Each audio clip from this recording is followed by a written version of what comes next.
लो भाई, crypto tax notice आ गया। Income tax department ने असेसमेंट ईयर 23, 24 और 24, 25 के हजारों इनकम टैक्स पेयर को क्रिप्टो टैक्स नोटिस भेजा है।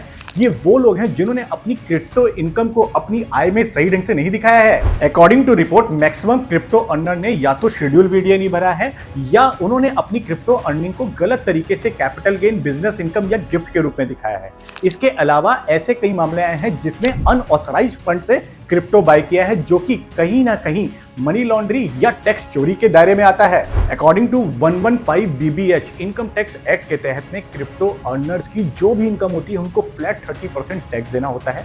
सिर्फ उसमें कॉस्ट ऑफ एक्विजिशन को ही डिडक्ट किया जा सकता है। इसके अलावा क्रिप्टो के ट्रांजैक्शन में 1% TDS भी लगता है। करेक्टिव मेजर्स: क्रिप्टो अगर आपकी सिर्फ इन्वेस्टमेंट है तो ITR 2 को भरें, और अगर ये ट्रेडिंग एज अ बिजनेस में रेगुलर इनकम है तो ITR 3 भरिए। कुछ लोग इनकम के सोर्स में सिर्फ बाइंग एंड सेलिंग दिखाते हैं, बल्कि उनको trading, mining, air drops, stacking and crypto payment को भी दिखाना होगा, क्योंकि ये भी टैक्सेबल का पार्ट है। ITR रिटर्न में शेड्यूल वीडियो यानी वर्चुअल डिजिटल एसेट्स का कॉलम होता है। इस फॉर्म में आपको पूरी तरह से डिटेल सबमिट करनी होगी। जितनी भी अर्निंग डिजिटली होती है, लाइक क्रिप्टो या NFT के माध्यम से आएगी, इसकी जानकारी देनी होगी कि कैसे खरीदा, क्या बेचा, कितनी इनकम आई, कितना टैक्स लगा। एक और चीज, फॉर्म 26AS को जरूर चेक करें कि TDS सही तरीके से कटा है कि नहीं कटा है, वरना प्रोसेस में हर्डल आ जाएगा।